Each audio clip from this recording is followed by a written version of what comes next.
30 to 50 bucks to change one of these, to get something like this. Well, they could stick it up their arse. I'll just keep this one. I'm in Curry's looking at these massive screens. Massive screens, massive prices and massive brainwashing tools. What a fucking joke these things are.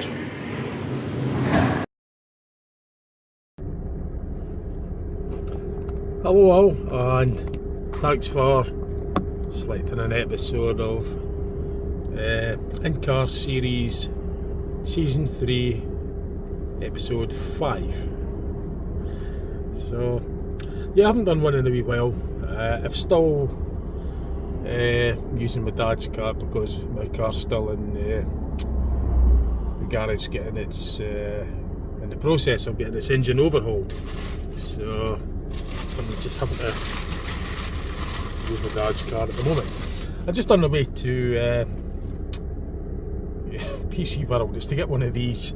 I don't know if anybody else has got a similar problem with them, but I find what they are, first of all, is if you've got a TV set with the high definition leads and you've got a DVD player and a Freeview box or a Virgin box, and you want to connect them all up, but you don't want to have to physically pull the SDIM or whatever it is, high definition leads out of the device and into the TV. You put it through here and you just press these buttons to select the one you want. Well, I've been having difficulty with this. I've found that the TV won't work unless the DVD player's on, and I had to change my DVD player because the other one packed up, and when you leave it on standby, after about 20 minutes it goes off, which means the TV Virgin box will stop working, well, stop transmitting the signal to the TV via this. So I've got to then go and reset and put the DVD back on. It's just a pain in the arse, and I'm not sure it shouldn't be doing that. I actually then just disconnected the DVD player from this, you know, and just left the TV and the Virgin box connected, and it still didn't want to work. So there's something not right. I'm going to see if I can change it. So I'm just on the way to PC World. I've had it a wee while. The other DVD player stayed on standby for, you know, indefinite, which meant I didn't have to keep on changing it over. You know, having to keep on switching it back on again. It's just a pain though. It shouldn't be having to do that, but I'm going to say just try and get another one. So it's like a splitter box with the I can't have HDIM or I don't know, I can never get the pronouncements right. It's high definition leads anyway. So just a wee update of what I'm doing and what my channel's doing. I've put up quite a few videos lately. The World Cup micro barriers at Lochgelly Raceway, the stock car racing. It's World Cup for the Saturday the 14th of October and the Scottish Cup for the 15th of October on the Sunday. I've covered both videos and made them and put them on my channel. I've done some videos about the floods that Dundee experienced with that storm we had. Now I remember way back that Dundee's had weather like that before, even worse weather, and there wasn't all this problems with the flooding and trees falling down to the same extent as they are now. So the drains aren't coping like the way they did, and the trees are just not able to survive like the way they used to. I find that pretty bizarre because, as I say, I remember we had weather worse than that for longer and there wasn't as much flooding. And it was really odd as well because the following day, Saturday, well, the floods were on Thursday, Friday. On the Saturday there was a road that was completely flooded. On the Saturday it was bone dry and you were able to drive through it. Just the day before there was a car stuck in the centre. The water was up to about halfway up it. The car was nearly submerged in it. So only within 24 hours that road had drained and it was open. I find that pretty odd. There was a housing scheme flooded as well, and that was all pretty much drained and opened within just hours. I find it quite amazing. I mean, the weather, it was like going from one extreme to the other. It was stormy weather, grey and miserable, and And on the Saturday, I was on the Friday, was it the Saturday? It was blue skies, lovely sunset and everything. Contrast is incredible. Like there wasn't any storm. You can see now, this is like a few days after it was bone dry. I put 2 videos up regarding that in the aftermath. There was another video done, the Tay Bridge transmitter mast. I done a video on that. I went up to it to get a closer look at it. So I've got that video up on my channel as well, for anybody like myself is interested in the old TV transmitter masts, or big masts and stuff like that.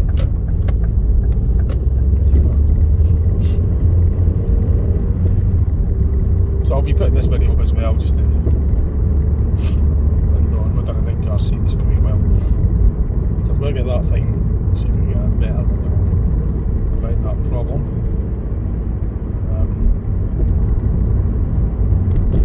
There was even a road that collapsed somewhere around about the Fabulous way. There was a car sunken into the road. There's pictures of it online and everything. It was like, jeez. Just hope they got out. I hope nobody was hurt.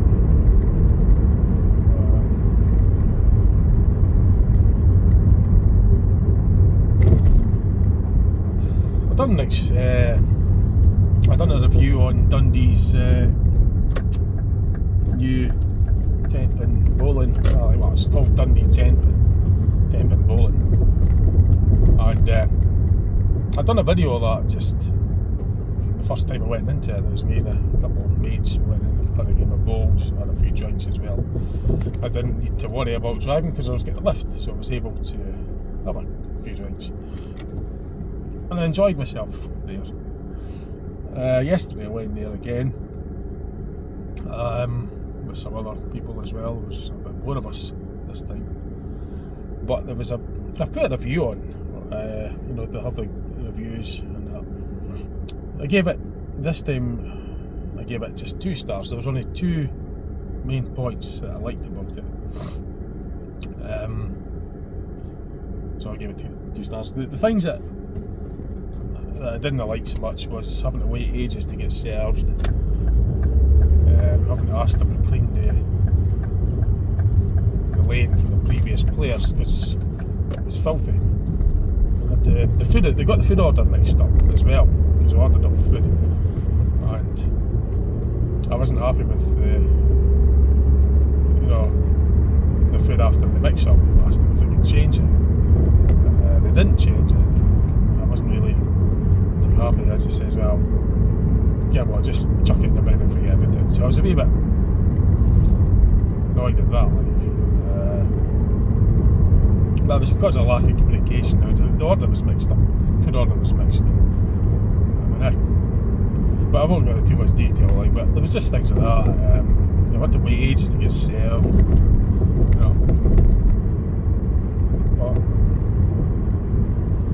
So I'll give it an honest review, I gave it 2 stars because there was 2 good things that I enjoyed about it. The fact that one of the points was that it was open late on a Sunday up until midnight.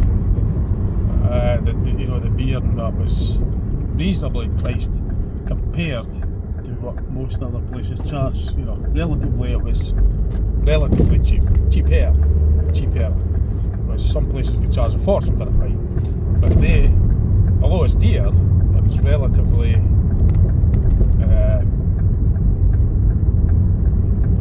more reasonably priced, I suppose, would be a way of putting it. You'll see the place I come to because I'm going to be going into that complex anyway, where I was at. I'll show you on here. It's on the left, you might just see it. I'll show you the front anyway, I'll go around it. And the other point was that I had a good time there. I enjoyed myself there. I enjoyed myself, and I will go back again. So that was the 2 points that I liked, so I gave it 2 stars out of 5. The first time it was just, I was doing a video and enjoyed myself. it's just the impression that I get, the mood it was in, you know. That has a fit. But the reviews, to be honest with you, I don't really go by reviews. The one probably being well, not really, but yeah, not being hypocritical or anything, but I don't really give a shit about other reviews because it doesn't really. I like to experience it myself. I won't be put off with. I try not to be put off with other people's reviews on places. You know, I'd rather. Excuse me. I'd rather go in and you know, review something myself, get my own view on it. But I put up a review anyway. But don't go by other people's reviews, including mine. Go by your own review. I try to keep my views factual and as honest as possible, which I did really, because that's really what happened. And I really did have a good time, and I really will go back. And as I say, the prices from my experience with the beers was really relatively reasonable compared to other places I've been there. And they were open on a Sunday night, late until midnight, so the availability was there. You know, so I found that was very useful. I'll just end the video here as well then, because where I'm going is just the Curry's was up there, but seeing and speaking about the Tempting Bowler, I might as well show you it.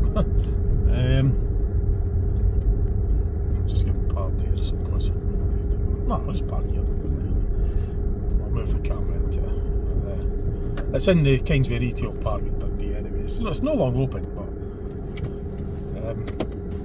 I'll show you anyway, and then I'll just round the video off. That's it there.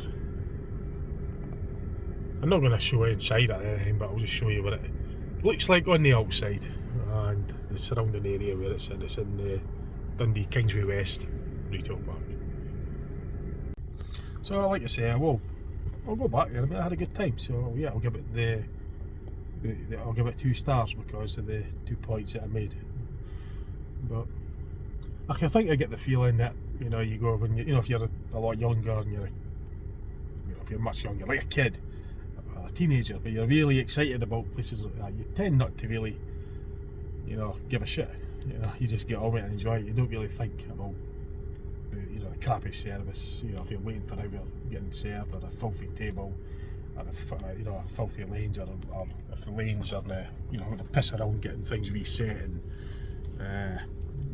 crap like that. You don't really give a monkeys about that when you're just excited to get in there and play it. I mean, yeah, I was like that when I was younger. I really couldn't give I've had to wait ages. It's like Alton Towers, you know, the Alton Tower theme park. You know, you wait there for an hour and a half just to get ripped off. You get the option of getting ripped off even more by getting a fast track ticket, you know, to half the length of time. So instead of waiting an hour and a half, you're waiting 45 minutes to get on a ride. So you're paying again to get on the same ride. It's meant to be unlimited.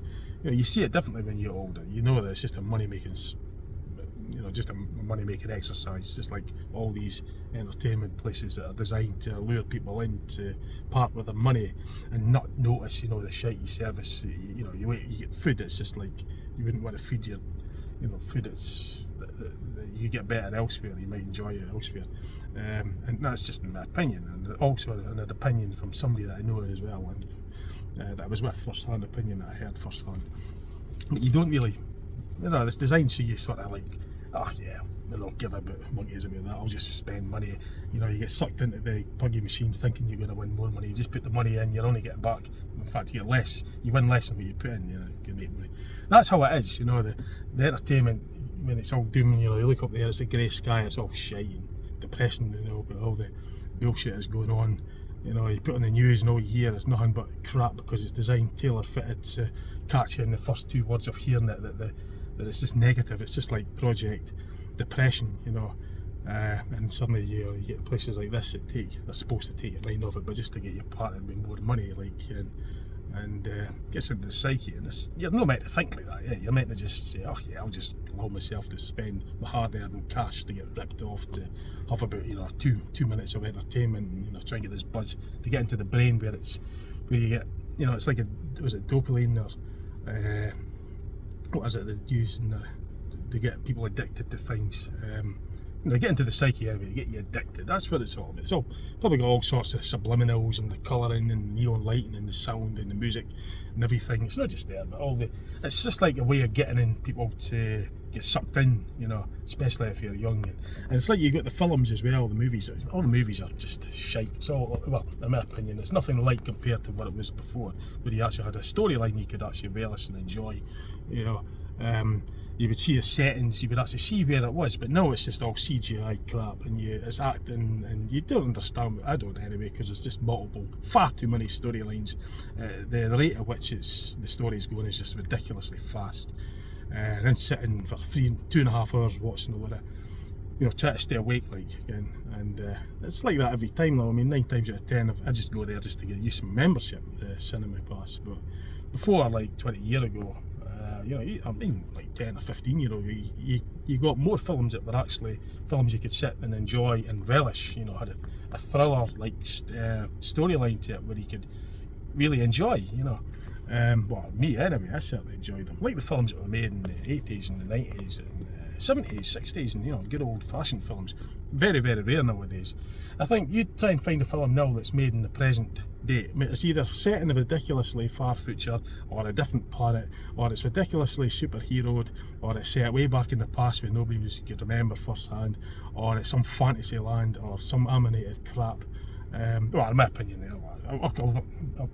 you know, some animated film. You know, there's no films like the old classics, like, you know, for example, the films that I personally like Clint Eastwood films, Dirty Harry movies, Charles Bronson, you know, westerns, things like that.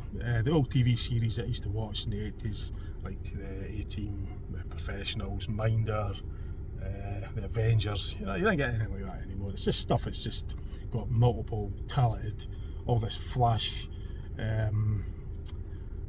fancy, blingy, you know, shit. Well, you know, the phrase that I won't say it's that, because, you know, that's just my view. Other people might like it, and obviously there seems to be a market for it, because no matter where you look, everywhere there's posters for it everywhere. Books, cinema, films, TV. It's all, you know, about this modern, I don't know, but anyway, this fancy blingy stuff, you know. But yeah, let's say I will go back there again, because I end up coming out feeling as though I had a good time. Somehow, you know, I was with good company. I was with my mates as well. Like, and I had the opportunity to get some beer. I had an opportunity just to, when you're in there, you don't have any obligations. You're just in a different sort of zone. You know, you're zoned out. You're just having a good. You're not working. You're not having to think about things you need to do and stuff. You're in there, and that takes your mind off it. You know, I could get a buzz like that from anywhere, but that just happened to be the one that I experienced having a good time. So I'll say it, because it went in there and came out, you know, it was, because there's more of us. It was £25. There was £5 each for the game, so the prices are alright, I suppose, in that respect. And but like I say, you're not meant to think of that. You're meant to just part with your money, like, you don't give a damn about the price, you know. But anyway, I think that'll do. I was just sort of getting me update. So just see what else I put on my channel, and thanks for watching. Okay, bye for now.